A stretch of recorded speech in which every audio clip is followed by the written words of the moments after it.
This is the Dell Inspiron 157559. It comes in different specifications, but the version that I have right here sports a quad-core i7-6700HQ, 16GB of RAM, a GTX 960M, 128GB of SSD, and a 1TB mechanical hard drive, and the screen is a 4K IPS touch display. And the price? $1,200.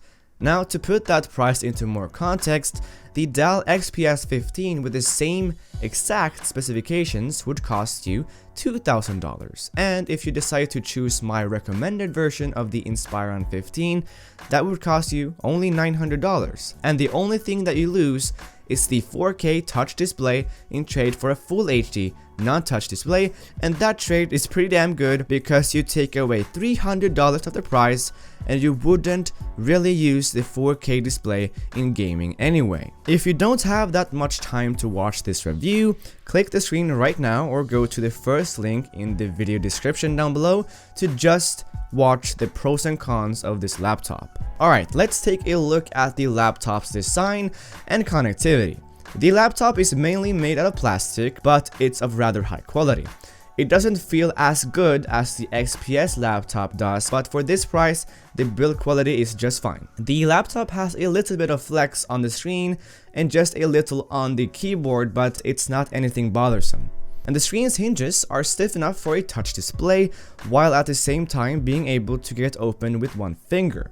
The main theme here is black and red, so it definitely has the gamer vibe to it, but not too much. When it comes to gamer intended products, I generally don't like the quality or the actual design of the product itself, but in this case, the laptop actually looks really good and also feels good. And the keyboard is decent. It's actually the same keyboard as the Dell XPS 15 has, but of course, this laptop is intended mainly for gamers and they are most likely going to be buying a separate keyboard instead. And the keyboard has a backlight, but it's not RGB, so you can't change the white color to something else. And the trackpad, it's pretty big, and palm reaction was really good as you can see here. But you really have to buy a separate mouse, of course, if you're going to be playing any games on this laptop, so the trackpad doesn't really matter at all. But it's there and it's fine. In terms of audio, you are probably also going to be buying a separate headset and not use the speakers, but I gotta say, the speaker system is pretty damn good actually. And the main speaker is above the keyboard, which is great, but it also has a subwoofer on the bottom of the laptop. So the audio gets very loud and sounds crystal clear. The speakers are great, even though you're probably not going to be using them. On the left hand side of the laptop, there's a charging port, exhaust, 2 super speed USB Type A ports, and a headphone jack. Apple. On the other side, there's a Kensington lock, an Ethernet port, HDMI, another super speed USB Type A port, and an SD card reader.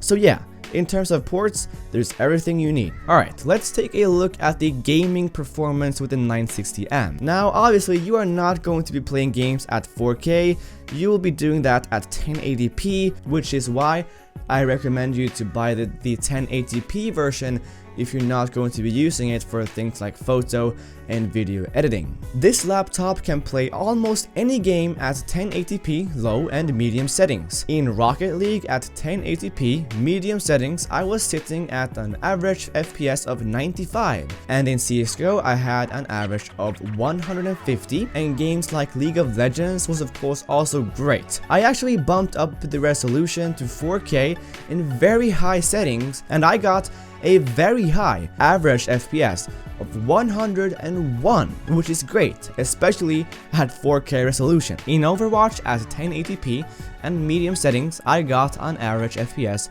of 95. So as you can hear, this PC is a great buy if you plan on playing games like CSGO, League of Legends, Overwatch, World of Warcraft, and those kinds of games. It can even handle some more intensive games like Battlefield 4, where I sat at around 65 FPS average at 1080p and medium settings. I wouldn't play games like The Witcher 3 on it though, because that would significantly reduce your gaming experience. The cooling is great. I never got the CPU or GPU to reach above comfortable temperatures, and as you can see here, when we open up the laptop, which is very easily done with just one screw by the way, there are two fans. One for the GPU and one for the CPU. The fans get their fresh air from the vents down below and push out the hot air to the sides and back of the laptop where there are red cooling vents. Inside of the laptop, you have got the ability to upgrade a lot of things actually, such as the SSD here, the 2.5-inch mechanical hard drive, and the RAM. In terms of noise, doing smaller stuff like browsing the web and watching video is dead silent. And when you start playing games though, the fans spin up and get more audible. Now watching YouTube, Netflix, and that kind of stuff was stunning, thanks to the incredible 4K touch display. Having Skype calls worked perfectly fine too. The webcam is of decent quality and the mic is fine too. The Wi-Fi performance was pretty good, although I did have some hiccups a little bit now and then in games. Probably just this unit though, as I haven't seen any other reports of the problem. And lastly, the battery life. Is it good? Well, that depends on your configuration. The 1080p version lasts for a decent amount of time, although the 4K touch one of course draws a bunch of more power, so it will last a little less. Oh, and also, the 4K touch display is glossy, which can be annoying for some people if you get the sun in your way. But the 1080p screen has anti-glare coating though. So in conclusion, the Dell Inspiron 15 7559 is an all-around beast of a laptop for a great price. $900 gets you a top-of-the-line quad-core i7 chip, 16 gigs of RAM, and a 960M. And pair that with its great looks, cooling, and gaming performance, and you have got my top choice laptop for anyone looking at getting into gaming or just wants a portable powerhouse that can play most titles without breaking the bank. Thank you so much for watching. Please subscribe if you liked the video, and I'll see you guys in the next video. Peace.